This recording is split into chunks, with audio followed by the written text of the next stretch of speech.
Welcome to the Deep Dive. Today, we aren't just looking at a regional delicacy, we are charting a journey into a specific, ephemeral moment in nature that becomes, well, one of the greatest culinary treats known to coastal America, the soft shell crab sandwich. Mm. If you are preparing for a meeting, maybe mastering a new cooking technique, or honestly just craving that perfect crispy crunch, you are definitely in the right place. That's exactly right. Our mission today is pretty exhaustive, actually. We're moving way beyond just a simple recipe. We're aiming to conduct a really instructional deep dive into the very core of this food phenomenon. It's fascinating. It really is. We're covering the history, the precise biology, which is key, the global context, and critically, the exact step-by-step recipes drawn right from our source material. Okay. We're talking the iconic DC soft-shell crab sandwich and its essential partner, that distinctive Maryland coleslaw. Can't forget the slaw. Never. We'll utilize every technical detail, starting from the fascinating, almost hidden transformation of the blue crab, Right. all the way down to the, well, almost the molecular science of achieving that ideal crispy crust. Okay, so we're going deep. We're going to cover the anatomy, things like discussing those polarizing internal organs some people actually request to leave in. Oh, yeah, the mustard. Exactly. And the specific temperature for frying that separates, a masterpiece from just a greasy mess. So important. And why the term for a plump, meaty soft shell down in the Deep South evolved so dramatically. It's quite a story. It really is. We have a lot of material to cover today, so let's unpack this. All right, let's begin with the star of our show, Mm-hmm. the soft shell crab itself. And, this isn't some rare exotic species found only in obscure parts of the ocean. Yeah, no. It is a specific, really fleeting biological stage in the life of the common blue crab, or scientifically Calanex sapidus. Galactosapidus, yeah. Beautiful swimmer. And its whole existence as a soft shell is entirely dependent on timing and, well, growth. It really is the ultimate example of biological necessity driving a culinary opportunity. Crabs, as you probably know, have that rigid outer skeleton, the exoskeleton. Right, the hard shell. Exactly. It offers great protection, but it completely restricts growth. So to get larger, they have to periodically shed this hard armor. Okay. That process is called exnisis, or, more simply molting. Molting, right. And for a very brief window, maybe only a matter of hours, right after they shed the old shell, the new underlying shell is incredibly delicate, soft, and crucially for us, entirely edible. Just hours. Wow. And that brief window is what creates the entire soft shell market. It must be, a logistical nightmare for the crabbers. How on earth do they pinpoint that exact moment before the new shell starts to harden up again? Well, it is intensely labor-intensive, there's no doubt about it, and it relies heavily on deep, often generational knowledge. Our sources really emphasize this as the key constraint on soft shell pricing. Makes sense. Crabbers generally don't go out looking for actual soft shells swimming around in the wild. That'd be incredibly inefficient. Right. Instead, they look for what are called peelers. Peelers. Okay, what's a peeler? A peeler is a hard shell crab that exhibits very specific signs. Sometimes it's visible, changes in the back paddle fins. They might get a reddish or pinkish hue. Okay. Or sometimes there's a faint line that becomes visible on the shell itself along the edge. These signs indicate that the molt is imminent, usually within, say, 24 to 48 hours. So they're essentially predicting the molt, they're catching them while they're still hard, but they know they're about to transform. Precisely. It's predictive harvesting. Once these peelers are caught, they're immediately transferred to specialized tanks. Often they're called shedding tanks or floats. Okay. And these are kept in controlled environments, usually right on the water or very close by. These tanks allow the crabbers to closely monitor each individual crab. It's very hands-on. As soon as a crab completes the molt and sheds its rigid exoskeleton, literally backs out of its old shell, it is immediately removed from the water. Immediately. Why so fast? Because if you leave that freshly molted crab in the water for even, say, 12 hours, maybe a day max, the new shell starts absorbing calcium carbonate directly from the seawater. And it hardens rapidly. It becomes leathery, then brittle, then hard again. It's useless for the soft shell market at that point. So it turns back into a regular hard shell crab that quickly. Exactly. This absolute necessity for immediate specialized intervention, this constant monitoring, that's why soft-shell crabs are such a high-value premium product. Hmm. The labor and infrastructure involved are significant. That intensive effort and that perfect timing really explain why the tradition of savoring soft shells is so deeply rooted in certain places, doesn't it? Like the eastern shores of the United States, particularly coastal regions like Maryland and Virginia. Absolutely. Those areas develop the infrastructure, the shedding tanks, the know-how, and just as importantly, the cultural appreciation necessary to capitalize on this very fleeting moment in the crab's life. It became part of their culinary identity. Mm-hmm. And when we talk about the U.S. market, we are primarily discussing the blue crab, Calanectes sapidus.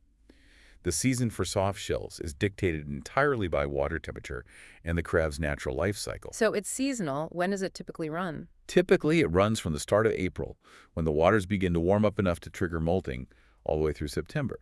Sometimes a little into October if it stays warm. April to September. Okay. This window corresponds to the warmer months when the crabs are most actively growing and therefore molting more frequently. Does the size change during the season? Yes, generally. The early season, say April and May, often yields smaller crabs, sometimes called mediums. As the summer progresses, into June, July, August, you tend to get the larger, meatier specimens, the jumbos or whales, which are really prized for making substantial sandwiches. Right. You want a big one for a sandwich. Definitely. And as with any deeply regional cuisine, the terminology, the language people use, it shifts as you move geographically. Yeah, you mentioned the Deep South. Right. Particularly along the Gulf coasts, think Louisiana, Mississippi, Alabama, you encounter the term buster crab. Yeah.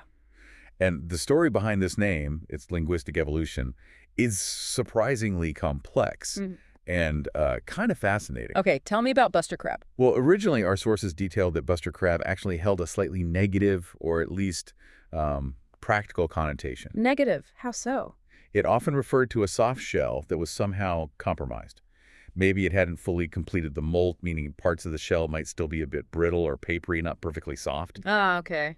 Not ideal. Or perhaps more commonly in the old days, before modern refrigeration and transport were widespread, it might have referred to a soft shell that had actually died after molting but before reaching the vent. Oh. In that case, it needed to be consumed hastily, often by the crabbers themselves, to avoid spoilage. So it became associated with a kind of rapid, necessity-driven consumption. Bust it open and eat it now. So initially, it was almost a synonym for a less than perfect or like a rushed product, something you had to deal with quickly. That seems to be the key historical distinction, yes. A crab you had to bust into quickly. However, modern usage, particularly along the Gulf Coast, has pretty much inverted that meaning. Really? How so? Today, if someone offers you a buster crab in, say, New Orleans or Biloxi, they're often referring to a plump, substantial, high-quality soft-shell crab, a really good one. That's a complete turnaround. It is. It seems to highlight how regional language adapts based on what the local market or culture prioritizes. Along the Gulf, maybe the emphasis shifted towards the size and meatiness they want, the big ones that almost look like they're bursting out of their shell. Bursting became buster. Makes sense. Exactly. Yeah. So the name evolved to reflect the best, most desirable, meat-filled version of the delicacy. It's a great example of language in action. And just to close that loop, our source material includes that delightful little footnote about Buster Crabbe, the actor. Ah, yes, Flash Gordon himself. Right. While the pronunciation is purely coincidental, apparently it's just a great example of how local terminology can sometimes acquire these little layers of maybe folklore or pop culture references, even if the primary origin is just the regional fishing language. Yeah, it's a fun coincidence. Yeah. Probably didn't hurt the names appeal down there either. Okay, so once that perfectly timed soft-shell crab leaves the shedding tank, we move into the kitchen, into preparation.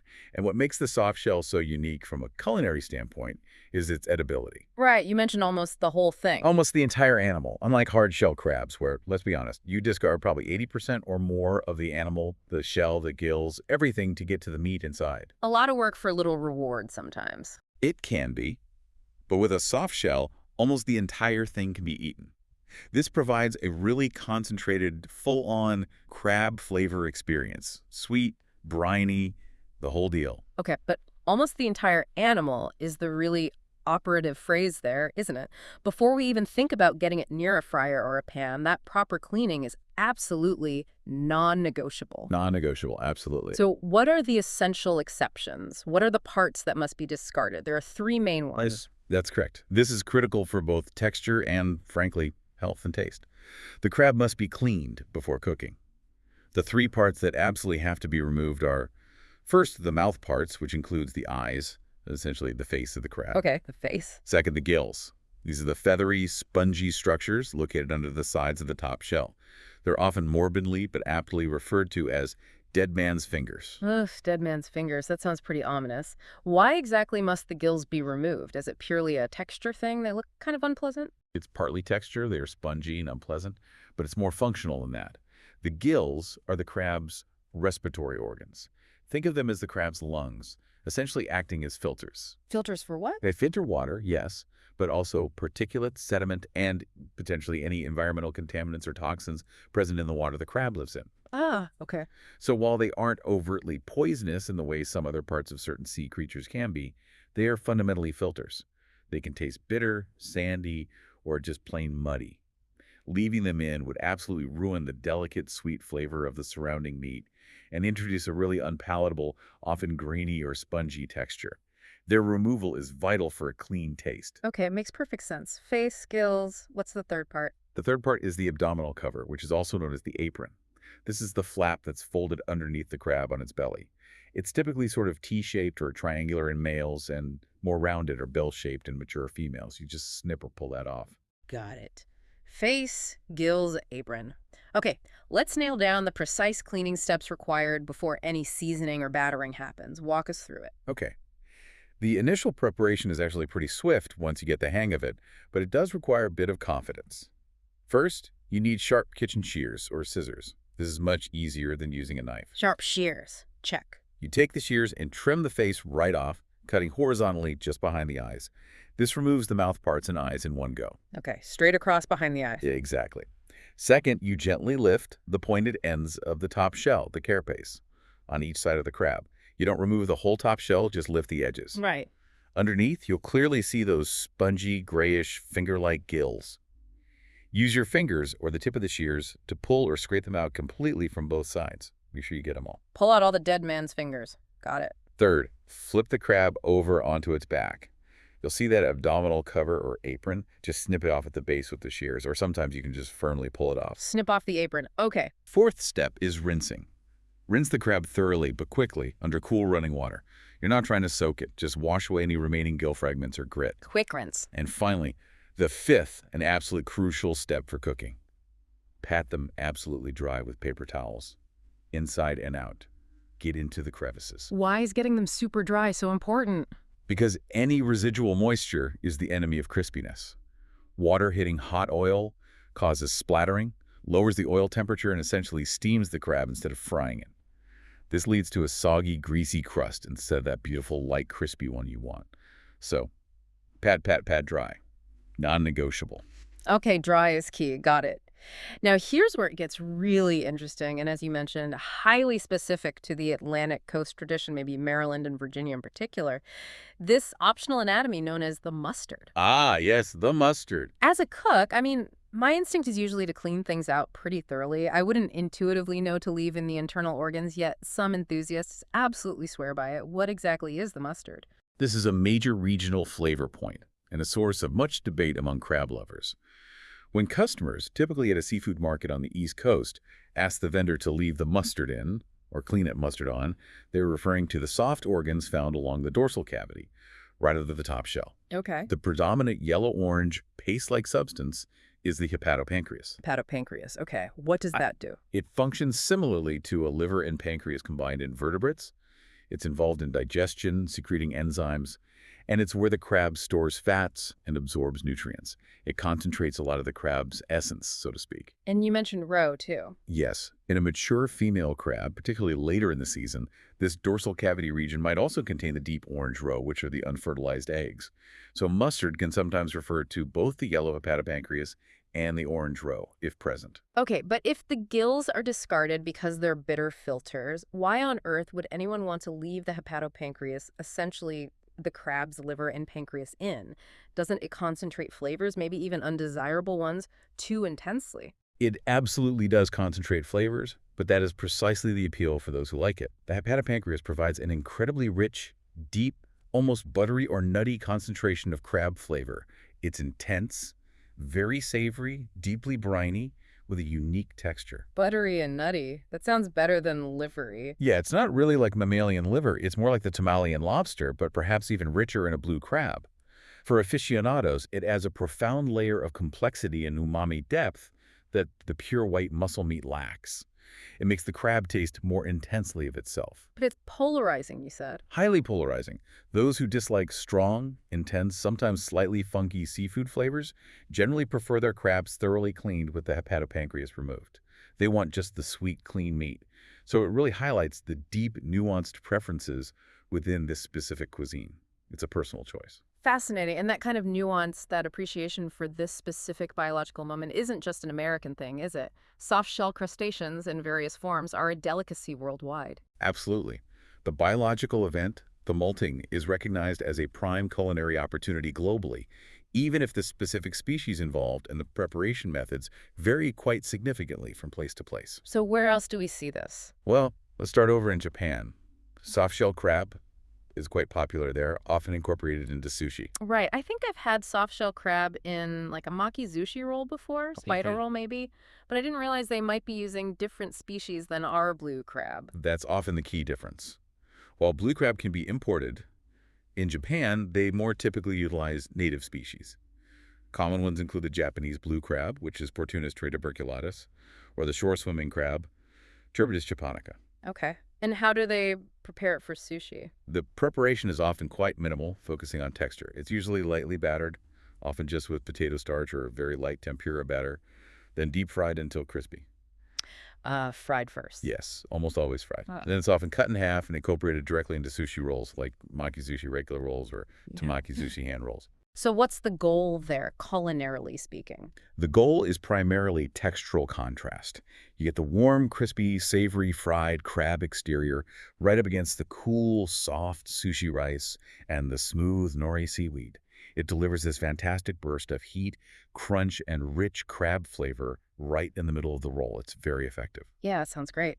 Okay, let's move west, over to Europe. You mentioned Spain. Yes, specifically the coastal region of Andalusia in southern Spain.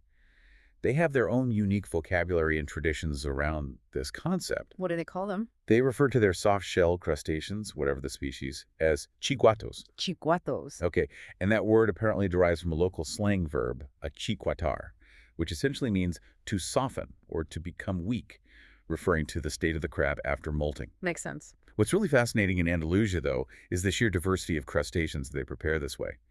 While we in the U.S. focus almost exclusively on the blue crab for soft shells, Right. the Spanish also prepare things like velvet crabs, Nicora puber, which are common there, and even highly prized langoustines, Nephrops norvegicus, scampi, basically when they're caught just after molting. Wow, soft shell langoustines. Exactly. And according to our sources, in some coastal areas like Malaga, you might even very rarely find langosta chiguata, Wait, langosta, that's lobster, isn't it? Soft shell lobster. soft-shell lobster, yes. It must be an incredibly intense textural experience and apparently extremely rare and highly prized when found. I can only imagine. How do they typically prepare these chiguatos in Spain? The preparation is often classic Spanish simplicity, especially for seafood. They're typically deep fried until golden brown and perfectly crisp. Okay, deep fried again. Yes, deep frying seems to be a common thread globally for soft shells, but the Spanish often serve them very simply, maybe just with sea salt and lemon, or sometimes with a bright acidic vinaigrette alongside. Ah, the vinaigrette. Why that? That sharp vinaigrette provides the necessary counterpoint, that acidic cut, to the richness of the deep-fried shellfish. It cleanses the palate. It's actually quite similar in function to how the tangy coleslaw we'll discuss later provides balance to the rich crab sandwich. It's about balancing richness with acidity. Right, that makes sense. Okay, one more stop on our global tour. Italy. Yes, specifically the Venetian lagoon. This is perhaps one of the most famous European examples of a soft-shell crab tradition. Okay. In the lagoon, the soft-shell stage of the common Mediterranean crab, Carcinus estuari, is a revered local delicacy. In the local Venetian dialect, they're known as moeca, or moche. Moche. I think I've heard of those. They're quite famous, yeah. The harvesting methods there are also incredibly time-sensitive and traditional, often involving intricate fishing weirs and nets called vieri, and specialized holding tanks or baskets kept right in the lagoon waters, particularly near islands like Burano or Giudecca. The fishermen there, the Mocanti, have generations of knowledge. Sounds very similar to the peeler process in Maryland, just adapted to their environment. Very similar principles, yes. Identifying the crabs about to molt and holding them until they do. And how do the Venetians typically serve their moche? Usually very simply, to showcase the crab's natural flavor. The most classic preparation involves just dipping the live, cleaned moche in beaten egg, then dredging them in fine flour or sometimes semolina, Okay. and then frying them quickly in hot oil until puffed and golden. They're often served hot, maybe just with a sprinkle of salt and a wedge of lemon. No heavy sauces, no complex seasonings. It's all about the pure, sweet flavor of the crab itself. Wow. Simple, elegant. Exactly. It's another perfect example of a unique, hyper-local, and highly prized culinary tradition built entirely around this temporary, vulnerable state of the crustacean. Okay, now we shift gears. We've explored the deep biology, the tricky harvest, the global appreciation. Now it's time for meticulous instruction. Our focus is narrowing down to that quintessential American classic, the soft-shell crab sandwich. Specifically, we're aiming for the DC style. Ugh. The DC style. Simple, crispy, and really focused entirely on the quality of the crab and, crucially, the quality of the fry. Exactly. So this section is really a tutorial. We need to cover every single ingredient and every single step with instructional precision for anyone wanting to replicate this at home. Precision is absolutely the cornerstone of successful frying, especially with something as delicate as a soft-shell crab. The goal, remember, is to achieve maximum exterior crispness while ensuring the interior meat is perfectly cooked, steamed through, but still moist in a very short time frame. Right. Okay, let's start with the required ingredients. This is for 4 servings, exactly as outlined in our source material. All right, ingredient list. First and foremost, for fresh, cleaned, soft-shell crabs, the quality here is paramount. Look for ones that feel plump and heavy for their size and make sure they smell fresh, like the ocean, not ammonia-like or off. Fresh is key.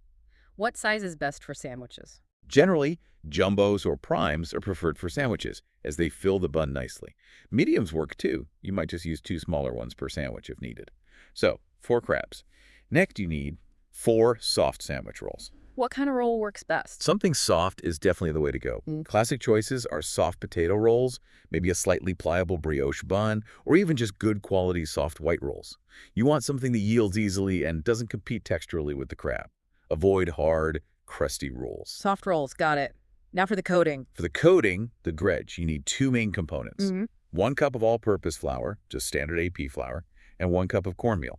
Equal parts flour and cornmeal. Why that specific mix? That 50-50 ratio is really vital for the texture we're aiming for. The all-purpose flour provides adhesion, it helps the coating stick to the crab and gives it some structure. But it's the cornmeal, specifically yellow cornmeal usually, that provides that characteristic, gritty, substantial, lasting crunch that really defines a great soft-shell crab sandwich crust. Ah, the cornmeal is for the crunch. Exactly. Just flour can be a bit soft or bread-like. Just cornmeal might not adhere as well and can sometimes be too gritty. The 50-50 blend gives you the best of both worlds, adhesion and crunch. Okay. And seasonings for that dredge. The essential seasonings. Add 1 teaspoon of Old Bay seasoning. That's classic for a reason in this context. Plus, basic salt and pepper added to your taste. Remember, the crab itself is briny, so don't go overboard on the salt initially, but definitely use some, and freshly ground black pepper is always good. 1 cup flour, 1 cup cornmeal, 1 teaspoon Old Bay, salt, pepper. Check. What about the wet part of the battering? For the wet batter component, you require 2 large eggs and 1 cup of buttermilk. Buttermilk specifically, not just milk. Buttermilk is highly recommended here, yes. It serves a couple of important functions we can get into later. Okay, 2 eggs, 1 cup buttermilk. Then the frying medium. Right. You'll need an adequate amount of vegetable oil for frying, enough to allow the crabs to float freely without hitting the bottom, usually about 2 to 3 inches deep in your chosen pot or skillet. And what kind of oil? A neutral flavored oil with a high smoke point is best. Think of canola oil, peanut oil, grapeseed oil, or just a general vegetable oil blend. Avoid oils with strong flavors or low smoke points, like extra virgin olive oil. Got it. Neutral, high smoke point oil. And finally, for assembly. For assembly, keep it classic and fresh. Fresh lettuce leaves, like iceberg romaine or butter lettuce, right sliced tomatoes, tangy sliced dill pickles, and, very importantly, plenty of good quality tartar sauce. Okay, that's our ingredient list. 4 crabs, 4 soft rolls, flour, cornmeal, Old Bay, salt, pepper, eggs, buttermilk, oil, lettuce, tomato, pickles, tartar sauce. That's the lineup. Now let's detail the preparation meticulously, starting with the pre-frying steps. Step 1, the final cleaning and drying. We already covered the cleaning in detail, face, gills, apron off, Right. but it bears repeating here. Ensure the crab is clean and, as you stressed, absolutely positively bone dry. Any lingering moisture will sabotage your crispiness. Sabotage is the right word. It causes splattering, drops the oil temp, leads to sogginess. Yeah. So pat them down aggressively with paper towels just before you start the dredging process. Okay, dry crab's ready. Step 2, creating the dry dredge. Simple enough. Get a wide, shallow dish or a pie plate. Combine the 1 cup of all-purpose flour, the 1 cup of cornmeal, the crucial 1 teaspoon of Old Bay seasoning, and your salt and pepper. Whisk this mix thoroughly with a fork or a whisk. Why whisk it?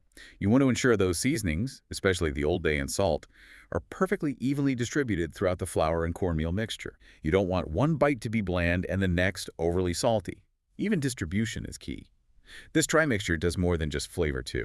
It forms that initial protective barrier around the crab. Okay, dry dredge mixed and ready. Step 3, the wet batter science. Right. In a separate, similarly shallow dish, whisk together the 2 large eggs and the 1 cup of buttermilk until they're well combined and smooth. Okay, back to the buttermilk. Why buttermilk specifically? What does it do that regular milk wouldn't? Buttermilk plays 2 really important roles here. Firstly, its viscosity. It's slightly thicker than regular milk, helps the subsequent dry dredge adhere much more uniformly and thickly to the relatively smooth, damp surface of the crab shell. It acts like a better glue. Okay, better adhesion. What's the second role? The second role is more scientifically relevant, perhaps. Buttermilk contains lactic acid, which gives it its characteristic tang. This acidity does a couple of things. It helps to very subtly tenderize the already delicate crab meat, ensuring it stays moist during the quick fry. Tenderizing. And also, that acidity subtly interacts with the proteins in the flour during frying, contributing to a lighter, more complex, and ultimately crispier crust development compared to just using plain water or regular milk. It aids browning and texture. Fascinating. So buttermilk is doing double duty? Okay, wet batter whisked. Step 4, heating the oil at the thermal sweet spot. This is where many home cooks, even experienced ones, can go wrong when deep frying. You need to heat your vegetable oil in a deep, heavy-bottomed skillet, a Dutch oven, or even a dedicated deep fryer if you have one. And the temperature? The precise temperature is absolutely non-negotiable for perfect soft-shell crabs. 350 degrees Fahrenheit, which is about 175 degrees Celsius. Exactly 350. Why is that number so critical? It's critical because of the speed and delicacy involved. Yeah. If your oil is much lower than 350, say you drop the crabs in at 325 degrees efferents, the cooking time will be longer. The crab will sit in the oil absorbing too much fat before the exterior has a chance to fully crisp up and seal. The result?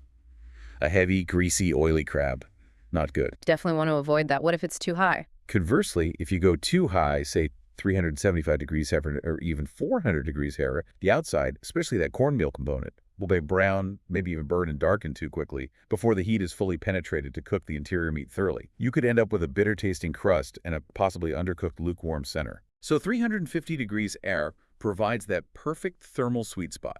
It's hot enough to rapidly evaporate surface moisture, create steam that pushes outwards, preventing oil absorption, and initiate the Maillard reaction quickly for that beautiful golden brown color and crispy texture, while allowing just enough time, those few minutes per side, for the interior meat to cook through perfectly. That makes perfect sense. High heat for a quick dry fry, but not so high it burns. How do you make sure it stays at 350? That's the other key. You absolutely need a reliable thermometer, a deep fry thermometer that clips to the side of the pot, or a good instant read digital thermometer. Monitor the temperature constantly. When you add the relatively cool crabs, the oil temp will drop. You need to adjust your stove's heat to bring it back up to 350 as quickly as possible without letting it overshoot. Right. And don't overcrowd the pan, I assume. Absolutely crucial. Frying in batches is essential. Adding too many crabs at once will cause a drastic temperature drop, leading straight back to that greasy result. Fry maybe 1 or 2 crabs at a time, depending on the size of your pot, ensuring they have space to float, and the oil pimp can recover quickly. Okay, oil heated and monitored. Step 5, the battering technique. This happens right before they go in the oil. Just before frying each batch, take one of your clean, thoroughly dried, soft-shell crabs. First, Dredge it completely in the dry flail cornmeal mixture. Turn it over, get it in all the nooks and crannies. Gently shake off any excess dredge. Dry first. But Then immediately dip that dry-coated crab into the wet buttermilk egg batter. Ensure it's fully submerged and coated. Lift it out, allowing any excess wet batter to drip back into the bowl for a second or two. You don't want it gloppy. wet second. Drip off excess. Then, critically, return that wet battered crab immediately back into the dry mixture for a final light coating. Turn it over again, gently pressing the dry mix onto the surface to ensure it adheres well. So it's dry, wet, dry. Why the double dip in the dry stuff? That final light coating of the dry mixture after the wet dip is key to achieving that really substantial, craggy, ultra-crispy crust. It creates a double-layered effect. The wet batter activates the first layer of dredge, and the second layer of dry mix sticks to that, maximizing the surface area, which leads to maximum crispness when it hits the hot oil. Ah, maximizing surface area for crunch. Clever. Okay, dry, wet, dry. Gently press. Ready for the hot tub. Ready for the hot tub? Step 6, frying and draining the payoff. All right, the moment of truth. Using tongs, very carefully lower the battered crabs 1 or 2 at a time into the hot 350-degree tile oil. Lower them away from you to avoid splashes. Safety first. Absolutely. Do not overcrowd the pot, as we discussed. Let them fry undisturbed for the first minute or so to allow the crust to set. Then continue frying until they are a deep, uniform golden brown and beautifully crisp. How long does that actually take? It sounds fast. It is extremely brief. Because the crab meat itself is thin and delicate and the shell is soft, it cooks very quickly. You're looking at only about 2 to 3 minutes per side.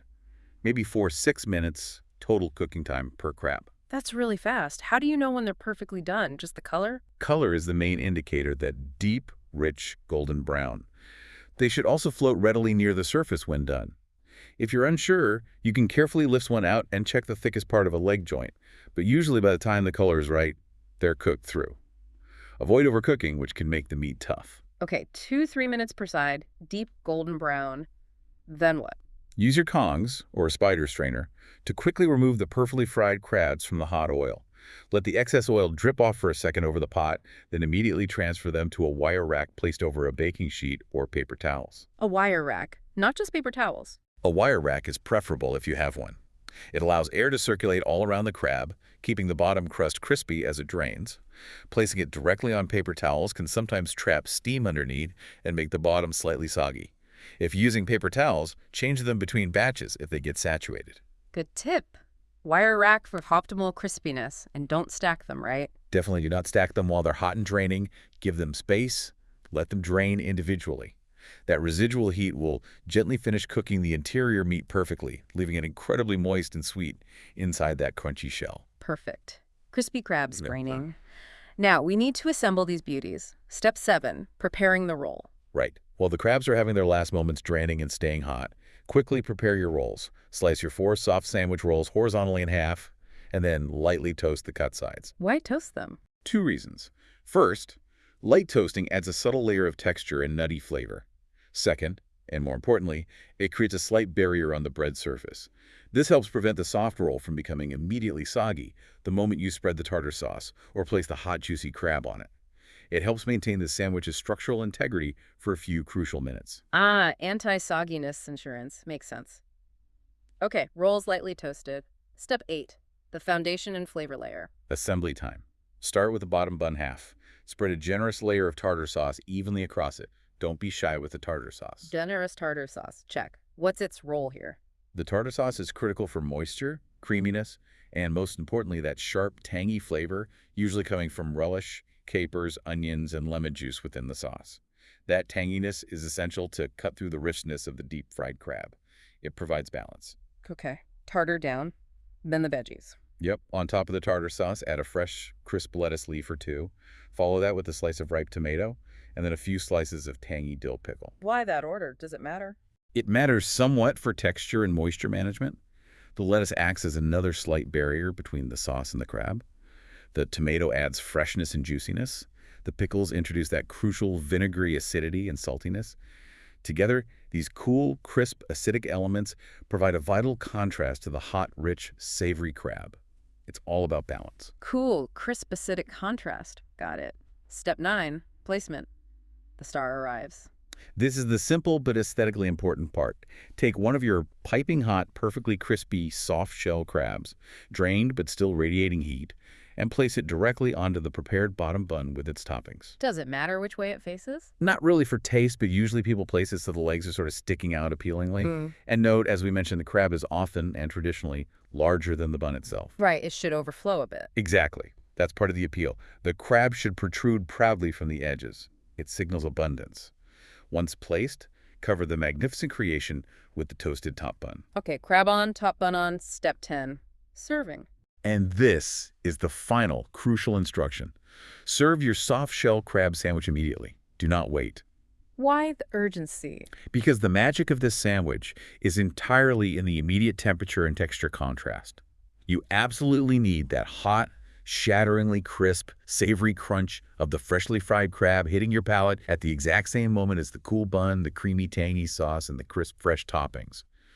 Waiting even 5 or 10 minutes will compromise the crust's integrity as steam builds up. It will still taste good, but it won't be peak soft-shell experience. Hot and immediate is key.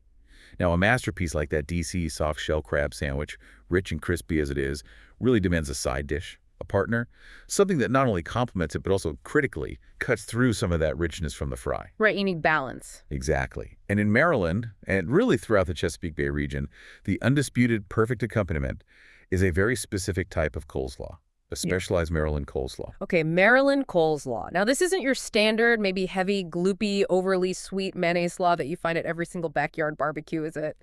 No, definitely not. While it often has a mayonnaise base, the Maryland tradition offers a delightful, specific twist on traditional coleslaw. It has its own unique charm and flavor profile. What defines it? What makes it Maryland? It's primarily known for its carefully calibrated balance. Right? It must be both sweet and tangy. Not too much of either. But the real defining characteristic, the non-negotiable ingredient that ties it entirely to Maryland and Chesapeake culinary culture, is the unmistakable addition of Old Bay seasoning right into the dressing.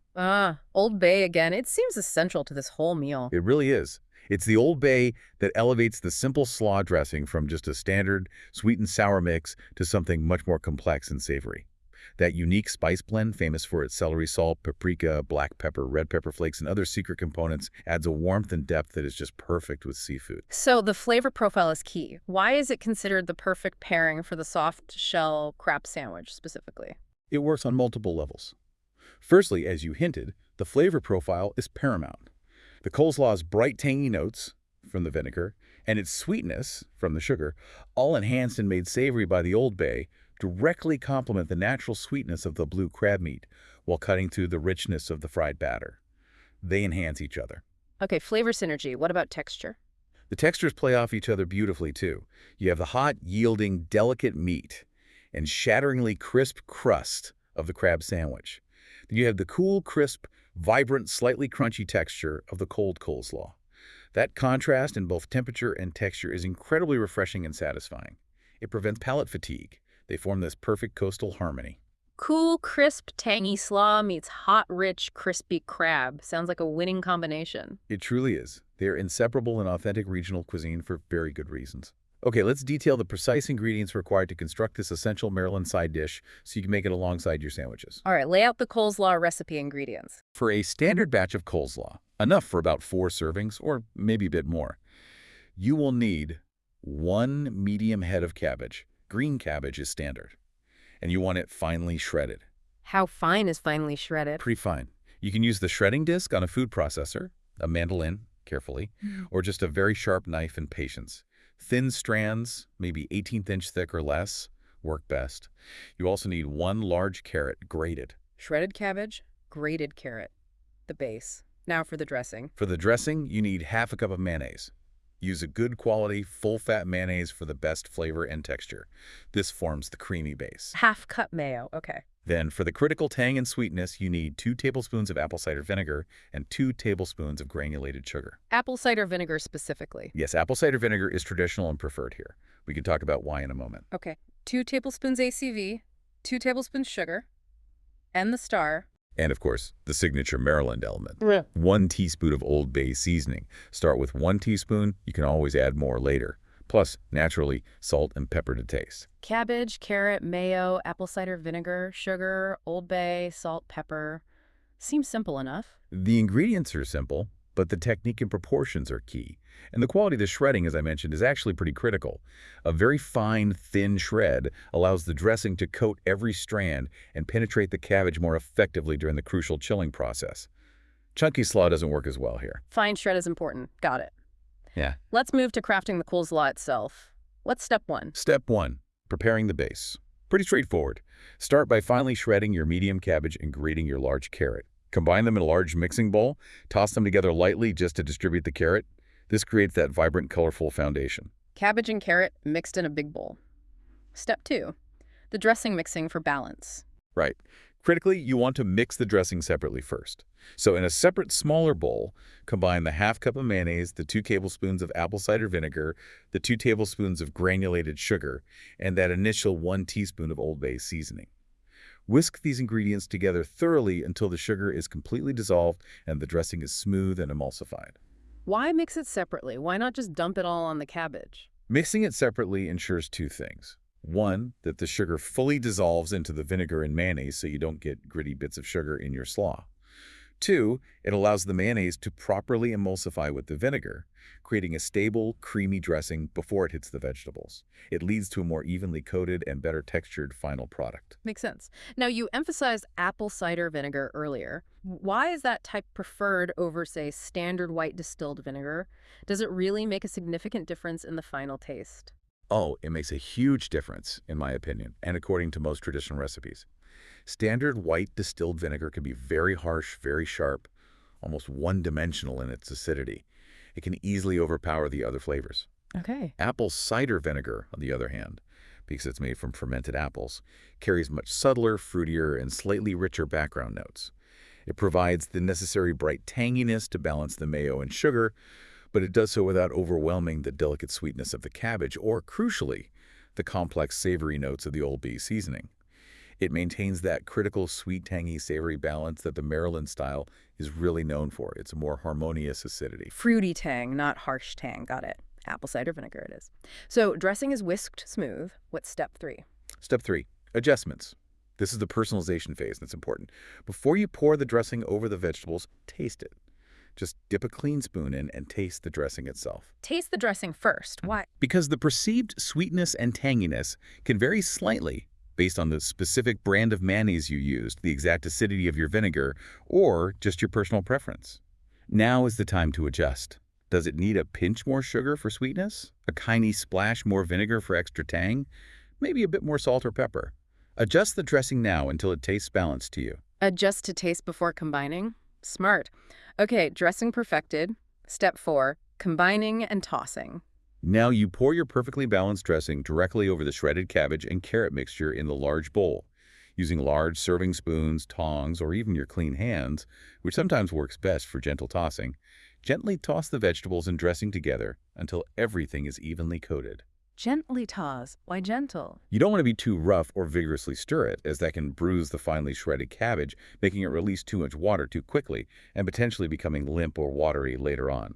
The goal is just uniform coverage with a light touch. Even coating, light touch. Got it. Step 5, final seasoning and the Maryland kick. Once everything is nicely coated, give it a final taste. Now season with a sprinkle of salt and freshly ground black pepper to your liking. But here comes the key part for that authentic, full-bodied, extra Maryland touch, a phrase taken directly from our regional source material. The extra kick. Exactly.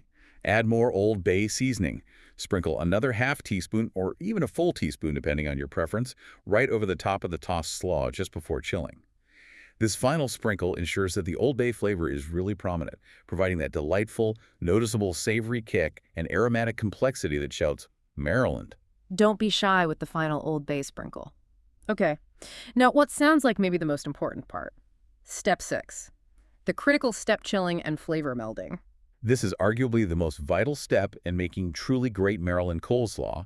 Right after getting the dressing balance and the Old Bay amount right, you must cover the bowl tightly with plastic wrap or transfer the slaw to an airtight container and refrigerate it for at least 1 to 2 hours before serving.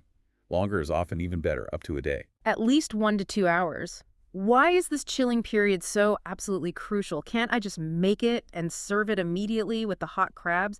It would be crisp then, wouldn't it? It would be crisp, yes, but the flavor would be completely undeveloped and the texture wouldn't be quite right either. If you serve it immediately, the flavors are flat. The dressing just tastes like dressing sitting on raw cabbage. Okay. That chilling period allows a crucial process, partly osmotic, partly just time, to occur.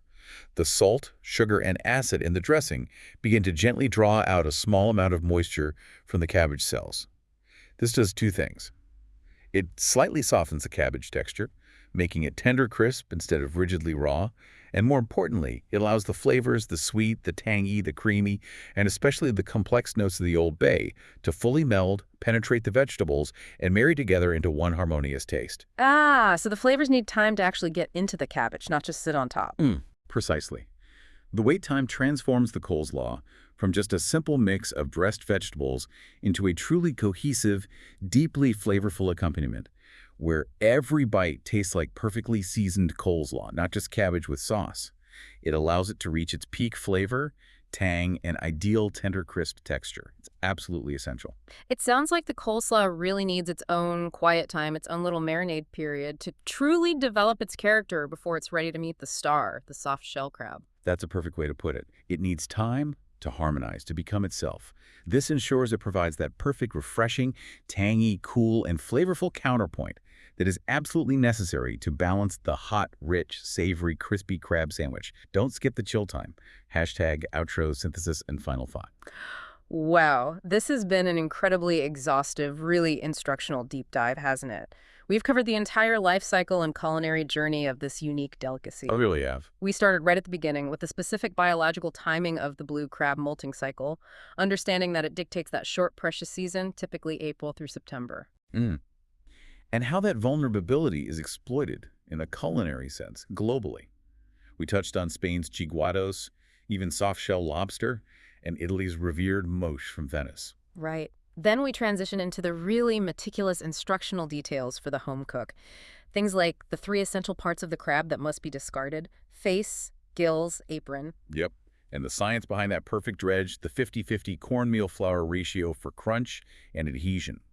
The absolute necessity of frying at precisely 350 degrees Fahrenheit to avoid that dreaded greasiness or burning. And the subtle but important role of buttermilk in the wet batter for both adhesion and tenderizing, and that crucial wet-dry coating technique for maximum crispiness. So we covered it all for the sandwich.